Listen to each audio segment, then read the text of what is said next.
What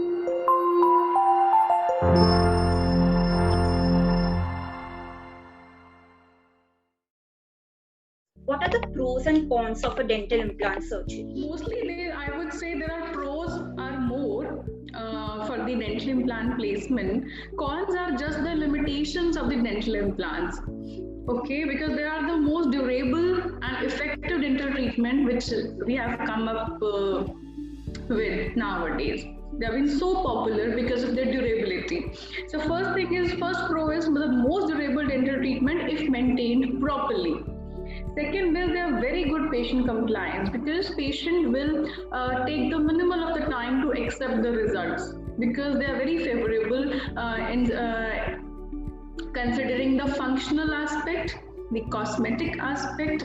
They can start chewing once they get the crowns. Initially they have to start chewing with the softer meals and then they can switch slowly to their normal meals, and they can chew anything, no restrictions that they can't chew the hard food. They can use the dental implant tooth as good as the natural tooth that they have, but they have to be maintained also like a natural tooth.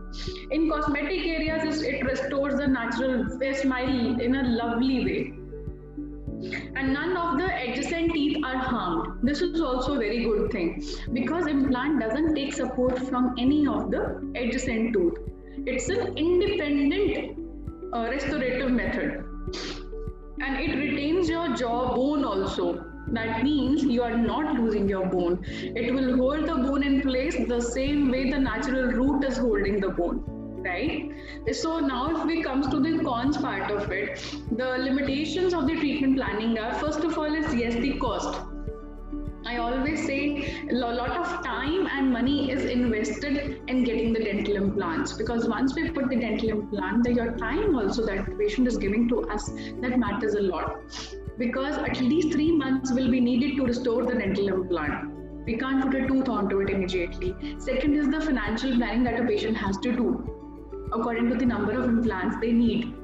Then planning of maintenance of dental implants is very necessary, because if the food particles or normal tartar or the calculus that deposits in everybody's mouth on a natural tooth, if it keeps on getting deposits around the implants also, the life of the implant will reduce, because it will be leading to the loosening and bone resorption from that area. Because what is holding the implant at its place? The good and healthy bone. So whatever is needed to maintain that good and healthy bone has to be done on a regular basis.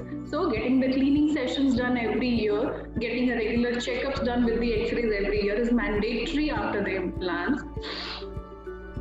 And another thing, sometimes now company says that yes, implants have the lifetime warranty. That means minimum of 20-25 years after implant, it will nothing happens to it. But sometimes during that duration, the tooth that we give onto the implant or the crown, because the functionality is mostly of that tooth, the chewing part is the tooth. So sometimes that needs to be replaced in between, like after 10 to 15 years. So that's a thing. And secondly, the patients who are compromised, immunocompromised and all. So implants are not for all the patients. That is also a limitation to dental implant.